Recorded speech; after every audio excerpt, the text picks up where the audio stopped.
O senhor sempre fala que sofreu aí um dano psicológico muito grande com tudo isso. Olha, boa tarde, Zanini. Sucesso na sua nova... retornou, né, a atividade aqui em Criciúma. É assim, ó, é uma mistura de alívio com revolta. A revolta é inimaginável. Foram 8 anos de uma tortura psicológica que se acirrou no ano de 2016, dia 1º de dezembro do ano de 2016, eu nunca esqueço, em que um promotor de justiça fez uma investigação desastrosa, eu diria assim, né? Criou uma situação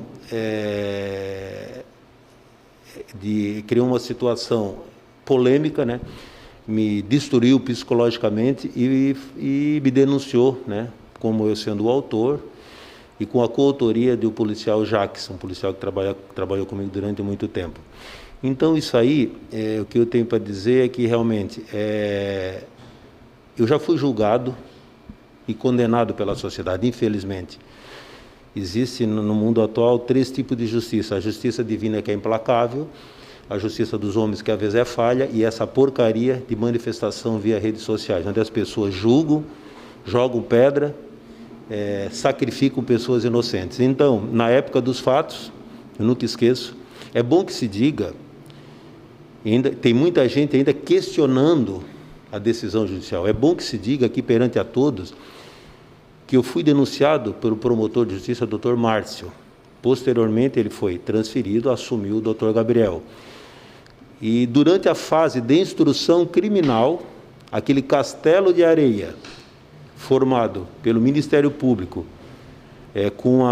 com informações trazidas por desafetos meus, principalmente dentro da polícia, que eu tenho muitos desafetos dentro da polícia, construiu essa farsa, essa mentira, pediu a minha prisão preventiva, graças a Deus, graças à racionalidade das pessoas que analisaram esse feito, eu não fui para a prisão, porque o desfecho poderia ser trágico. Eu sempre gosto de frisar, fazendo um parênteses, que há pouco tempo atrás, o reitor da Universidade Federal de Santa Catarina foi encarcerado durante um dia, psicologicamente abalado, dias após ele cometer o suicídio. Então, a intenção do promotor era me jogar na cadeia. Então, eu quero dizer que o meu processo foi analisado por 3 juízes de primeiro grau e o recurso de pedido de prisão que foi negado, tanto na primeira instância pelo Dr. Guilherme, também foi negado, né, a prisão pelo um tribunal colegiado, que é o Tribunal de Justiça de Santa Catarina. Então, não foi uma pessoa só que analisou o meu processo, foram vários juízes, passaram pela mão de vários juízes. O promotor Gabriel se manifestou pela impronúncia, em face de que realmente não há qualquer indício, qualquer provas de que eu tenha praticado o crime, porque eu sou inocente, e muito menos o policial Jacques, que estava comigo aquele dia a trabalho. Graças a Deus, se o promotor de justiça ele não fosse parcial naquele momento, se ele realmente quisesse fazer, aplicar a lei e investigar, ele deveria ter me chamado no fórum para me prestar declaração, não me levar coercitivamente. Eu diria em todos os locais que eu estive naquela noite eu estava trabalhando. Existe uma lei da física em que uma pessoa não pode estar em 2 locais ao mesmo tempo. Eu estava trabalhando. Eu consegui provar durante a instrução criminal os locais que eu estive, com quem eu conversei e qual o período que eu retornei para casa. Então, se baseou em fatos, ilações e com um ingrediente maldoso de agentes da Polícia Civil da Ativa e aposentados, que eu sei, pessoas que queriam ver eu preso, diríamos assim na gíria popular, queriam ver o delegado Jorge amargar na cadeia, inocentemente. Então, por isso que eu digo, é muito perigoso o que se faz hoje em dia nas redes sociais, esse pré-julgamento. O Ministério Público, ele não é Deus, ele é titular da ação penal. Quem vai julgar é o juiz. Tanto é que ele pediu a minha prisão, pediu busca na minha residência, e foi negado pelo judiciário, e também, não contente, recorreu ao 2º grau, também teve seu pedido negado. Então, graças a Deus que eu não fui para a cadeia, porque o fim poderia ser trágico. A pessoa que está abalada psicologicamente, Zanini, ela pode cometer qualquer ato. Quando as pessoas na rua falam para mim, eu sei que tu passou, eu digo, não, tu não sabe o que eu passei, tu imagina, que só quem passa esse abalo psicológico, não sofre só a pessoa que é julgado, que é pré-julgado, sofre os filhos, sofre a família e sofre as pessoas próximas. É um sofrimento que não tem recuperação. O psicológico da pessoa, eu vou ficar com a marca de assassino pelo resto da vida. Isso eu sei disso, estou consciente disso. Então, até hoje, apesar desse desfecho favorável e justo, né, de pessoas racionais que analisaram o meu processo, graças a Deus isso foi arquivado. Conta a história pra gente aí do álibi, que seria um palito de picolé. Como é que foi isso? É assim, ó, naquele dia nós estávamos, eu conversei, tudo que eu estou dizendo aqui está nos autos, né?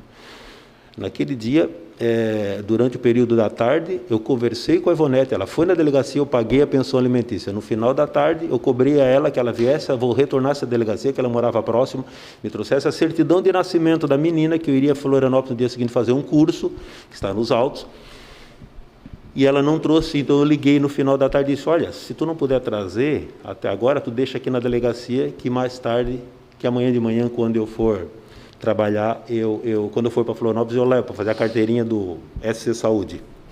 Naquela noite eu liguei para o policial Jacques, ele estava na delegacia nas escutas telefônicas, num grampo telefônico. Vamos até o Morro dos Conventos, atrás de uma pessoa foragida da Justiça, que eu tinha informações que estaria por ali, uma ordem de prisão vindo da Polícia Federal. Na ida para o Morro dos Conventos, passei pela minha cabana no balneário Arroio do Silva, onde eu costumo passar, porque uma vez já invadiram, já atearam fogo, costumeiramente passava por lá, fui até o Morro dos Conventos. Estive num restaurante que eu frequento, não foi uma coisa casual, aquele restaurante eu frequento há anos. Tomei uma água e pedi um picolé. E por coincidência, né, do destino, eu terminei de chupar o picolé, o palito era premiado. Bom, eu nunca... Aí o dono do restaurante, que é meu amigo, Jorge, quer esse outro picolé? Não, eu vou deixar esse aqui, guardar para dar para o meu filho, que era pequeno, para dar para ele, para dizer que existe picolé premiado que ele não tinha visto. Desci até a parte baixa do Morro dos Conventos, conversei com o informante, fiz uma ronda próximo à balsa, eu retornei para Aranguá, fui até o bairro Baixadinho e fui para casa. Disse todos os passos que foram confirmados por pessoas, com testemunhas, né? Testemunhas, pessoas honestas, realmente pessoas que merecem crédito, que elas confirmaram esse fato.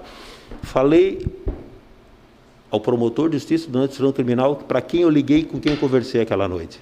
O Jacques me deixou em casa e foi para casa. Esse foi o meu itinerário naquela noite. Eu estava trabalhando. Como eu deixei bem claro na instrução criminal, não foi aquela vez que eu saí para trabalhar à noite. Todos sabem do meu estilo de trabalho. Meu estilo é de rua. A maioria das prisões que eu fazia na região de Aranguá, eu fazia à noite, e às vezes ser mandado. Eu fazia levantamentos à noite, que é mais prático para a gente trabalhar. Então foi essa a minha ida. Simplesmente me acusaram de eu ter saído com ela naquela noite e ter praticado esse crime bárbaro, que eu acho que é um crime por demais hediondo. Então, eu não fui acusado de ter xingado alguém, eu não fui acusado de ter agredido fisicamente, eu fui acusado de ter executado sumariamente uma pessoa dentro do veículo e deixado a minha filha aos mosquitos. Isso eu nunca faria. Eu tenho 4 filhos, eu sou divorciado, tenho 4 filhos, eu trato todos a eles até hoje, ajudo todos. E para referendar mais a mentira criada nessa denúncia, a motivação do crime. Todo mundo sabe que uma pessoa que mata alguém tem um motivo, uma dívida, uma desavença familiar, uma situação amorosa. Aí o promotor de justiça inventar uma suposta gravidez da vítima, que não há qualquer comprovação, e de que eu não pagava pensão alimentícia, que eu estaria indignado com a pensão alimentícia. Na época ele disse que o senhor teria até mandado uma mensagem para ela tirar essa criança. Isso nunca aconteceu? Nunca aconteceu. Não existe nos autos qualquer mensagem que fale de tirar a criança, de aborto, de coisa dessa natureza. Ele se valeu de uma declaração de uma pessoa que teria dito que ela saiu para se encontrar comigo. E depois eu teria intimidado essa testemunha, a testemunha lá de Santa Cruz do Sul, da qual eu fiz um procedimento por aborto, que ela abortou. Aí que apareceu na época a palavra Citotec, que era amiga da vítima. A vítima tinha foi um relacionamento relâmpago que eu tive. Nem eu particularmente entregava a pensão alimentícia para ela, mandava alguém entregar, uma policial minha, para não ter acesso com o ex dela, porque o ex a perseguia, eu sei disso, porque ela me contava, a perseguia e não deixava ela em paz. Então essa foi a situação. Então, em cima de informações, está lá nos autos do processo, a informação, olha o que inventaram, coisa de policial isso aí, que eu teria matado ou mandado matar a vítima, eu teria apanhado a arma do crime, teria mandado um policial esconder na casa de uma policial para dias depois de pegar e jogar dentro do rio. Eu falei, excelência, eu seria muito primário. Tinha um mar ali perto, se ela for executada, tem um mar, tem rio, tem lagoa. Por que eu envolveria pessoas? Eu simplesmente jogaria dentro do rio. Eu trabalho com investigação. Eu sei muito bem que dá de fazer rastreamento via celular. Então, os meus celulares foram apreendidos, não acharam um indício de prova sequer contra a minha pessoa acerca desse cometimento do crime. Então, foi a vida de 2 pessoas que foram devassadas de uma forma genérica, que causa esse dano abalável. Infelizmente, ainda há pessoas, apesar de ter sido reconhecida, né, a minha inocência, existem pessoas que insistem em falar de que eu seria o culpado. Mas agora eu vou dizer uma coisa, eu não vou aceitar mais provocação. Eu fiquei 8 anos calado, tanto é que é a primeira vez que eu estou me manifestando publicamente, através de uma rede. Eu aguentei 8 anos, agora não mais. Duvido, eu estou desafiando qualquer pessoa, somente dessas redes sociais, que chegue na minha frente, que me chame de assassino, ou faça qualquer gesto que fazia assim desse tipo, ou fazia gesto assim para mim. Eu engoli muito tempo. É doloroso. Um delegado de polícia que exerceu uma função durante anos, sem ter nenhuma mancha no passado, ser acusado injustamente e sofrer as consequências que eu sofri. Então, as pessoas, quando forem apontar o dedo para alguém, pelo menos tenham consciência do que esteja fazendo e tenham certeza do que esteja fazendo. Não através de fofoca. Não de uma investigação desastrosa, né, que quase que me botou na cadeia. O senhor imagina, pelo que o senhor conversava com a Ivonete, quem pode ter feito isso com ela? Eu não imagino quem possa ter feito, mas eu tenho quase certeza, está lá nos autos, quem quiser acessar, que eu seria a vítima. Ela era uma emboscada, era uma isca para mim. Eu tenho plena certeza disso. Porque lá próximo ao local acharam armas no mato, na nova herradura que fizeram. Então, na minha concepção, o tráfico de droga está por trás disso, tenho certeza disso. Eu causei muito prejuízo aos traficantes, prejuízo financeiro, como eu causo aqui em Criciúma, né? É um tipo de criminoso que eu gosto de combater, porque ele destrói família. Então, eu tenho certeza que ela seria uma isca e eu seria o alvo principal. Eu iria morrer. Graças a Deus eu estou vivo, graças a Deus a minha filha está viva, né? Que estava lá toda mordida de mosquito. E quem tem uma família, que eu vim de uma família de 10 irmãos, eu já carreguei filho meu no braço, numa maternidade, para entregar na mão da mãe, nunca iria fazer, nunca iria matar uma pessoa e muito menos deixar uma criança abandonada durante uma noite, ou quanto tempo que ela ficou lá no mato. O senhor, na época, foi afastado das suas funções em Araranguá e o povo se manifestou muito para que o senhor voltasse a trabalhar na cidade de Araranguá. Agora, com essa absolvição, delegado, o senhor fica em Criciúma? O senhor pretende voltar para lá? Olha, eu fui abandonado pelo Estado. Esse Estado opressor que nós temos me abandonou. A Polícia Civil me abandonou.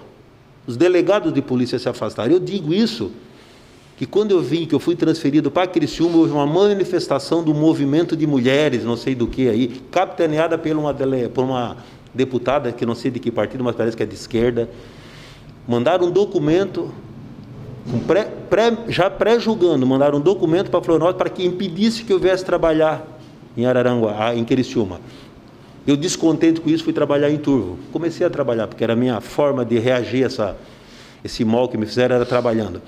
Fui promovido para Criciúma, vim trabalhar no primeiro EP. Saiu uma nota na imprensa, do Adelor Lessa, no jornal, lá na época, não sei se era Tribuna, dizendo assim: delegados estão contra a vinda do delegado Jorge para Criciúma. Olha o pré-julgamento. Em momento algum, o Estado de Santa Catarina, a Polícia Civil me forneceu uma psicóloga para acompanhamento. Nunca. Ninguém me ligou. Hoje, eu não converso com muitos delegados de polícia que não merecem nem a minha atenção, nem o meu bom dia. Eu fui simplesmente abandonado pelo Estado de Santa Catarina, abandonado pela Polícia Civil. Eu fui blindado por esse promotor de justiça. Ninguém se aproximava de mim, eu era o maior bandido do mundo. Tanto é que lá na comarca de Araranguá, ele andava com 3 ou 4 seguranças, esses policiais militares à paisana, ficavam vigiando a minha casa. Esses pitbull sem farda, que eu digo muito aqui, eu sou muito claro para falar, vigiando a minha casa, seguindo policiais meus, tem ocorrência policial fotografando, esperando no momento certo para me querer prender se saísse o mandado de prisão. É vergonhoso o que fizeram comigo. Eu sei disso, eu estou falando aqui abertamente, está lá nos autos. Então, um promotor de justiça desse que andava com capangas, o que tinha medo do quê? Eu não ia investir. Se ele tinha vontade de que eu retrucasse aquele mal que ele me fez indo para a imprensa e me taxando como o pior assassino de Araranguá, eu não fiz isso, eu fiquei calado até hoje. Agora eu falo, eu fiquei calado até hoje. Foi uma vingança pessoal. Eu tive um desentendimento muito forte com esse promotor de justiça dentro do seu gabinete. Quando ele queria avocar um inquérito policial, eu disse: senhor, não tire esse inquérito policial da minha mão, só se for com uma ordem judicial, porque simplesmente eu não vou entregar esse por outro delegado por vontade sua. Isso magoou muito. Porque promotor de justiça não é Deus, ele é titular da ação penal. Ele não determina, quem determina é o juiz. Graças a Deus que o meu processo foi analisado por um promotor coerente, que analisou parcialmente. Ele foi imparcial. O promotor que me denunciou não foi parcial. Ele se valeu de ex-policiais, policiais da ativa, que eram o meu desafeto, que inventaram uma história, criaram uma história. Durante a minha instrução criminal, eu perguntei: por que nunca fizeram um teste de balística da minha pistola e do meu revólver que eu uso pessoal? Por que nunca fizeram isso? Me tiraram a arma na época. Tiraram a minha arma. Eu fiquei desarmado. Por que não fizeram um teste de balística? Não tem nos autos. Não tem nada que prove que eu estava no local do crime naquele dia. Existia uma ERB, é lógico, estação rádio-base. Eu passei em direção ao Morro dos Conventos. É próximo ao local onde ela foi morta. Agora, eu não estava no local onde ela foi morta. Não se há de confundir as pessoas próximo ao local e no local. A estação rádio-base, ela dá um segmento aonde tu esteve. E eu trabalho com investigação, eu sei como é que funciona. Né? Eu sei como é que funciona a monitoramento via telefone, como é que se busca informações no telefone celular. Eu fui com o meu celular porque eu estava a serviço naquele dia. Fui com o meu celular ligado. Eu não fui para cometer crime nenhum naquela noite, como eu fazia em todas as vezes. Então, se esse promotor de justiça tivesse chamado para prestar depoimento, teria explicado todo, ele ia atrás das pessoas com quem eu conversei naquela noite, não teria nem denúncia. Eu não precisaria passar por esse constrangimento todo. Durante a instrução criminal foi visto o contrário, nada daquilo era verdadeiro. Graças a Deus, tem muita gente que critica. Hoje, o Supremo Tribunal Federal derrubou aquela figura da condução coercitiva. Durante a Operação Lava Jato, era um festival de condução coercitiva para aparecer na mídia. Infelizmente, tem muitas pessoas que gostam de se autopromover, até politicamente, em cima da investigação criminal. Investigação criminal é uma coisa séria, está levando pessoas para a cadeia. E esse promotor queria que eu apodrecesse na cadeia, tanto é que ele pediu a minha prisão. Não contente, foi ao Tribunal de Justiça pedir a minha prisão e foi negado. Graças a Deus que eu fui. Esse fato foi analisado por juízes, pessoas que realmente são imparciais, realmente eles são imparciais, eles analisam os fatos, né? E ali houve ele queria talvez uma promoção pessoal em cima do delegado de polícia. Talvez seja isso, eu até vejo isso, porque não podia ter feito aquele estardalhaço todo. O promotor de justiça denuncia todo dia eles fazem denúncia. Em cima de mim fizeram um carnaval, sem qualquer prova realmente contundente, prova que dissesse que eu seria o autor desse crime. Mas voltando à minha última pergunta, que o senhor não me respondeu ainda, a ideia é ficar aqui em Criciúma ou, de repente, voltar para trabalhar em Araranguá? Olha, eu gostaria de voltar para trabalhar em Araranguá, né, para sair de cabeça erguida, porque aquela cidade me acolheu muito bem. Né? Os poucos que tem lá que me condenam são marginais, pessoas que realmente que não tem essa moral, não tem qualquer tipo de moral para falar de alguém, pessoas desqualificadas. Eu fiz um pedido, só que eu sou um delegado especial, delegado de final de carreira, então está sendo difícil essa minha transferência para a DIC de Araranguá. Eu queria voltar para a DIC de Araranguá, porque eu quero deixar bem claro, eu comandava na época a DIC de Araranguá, Central de Polícia, sozinho. Hoje são 2 delegados, um na DIC e na Central. Eu trabalhava bastante. Eu resolvi crimes e crimes. Então, essa intenção agora não depende de mim, depende da cúpula da Polícia Civil e depende... Mas, por enquanto, eu vou permanecer aqui em Criciúma, trabalhando frente à Divisão de Repressão Entorpecente, que eu gosto muito de fazer, e vou continuar trabalhando até o momento que eu resolver deixar a minha carreira policial. Eu já tenho tempo suficiente para aposentadoria e daí eu vou viver a minha vida.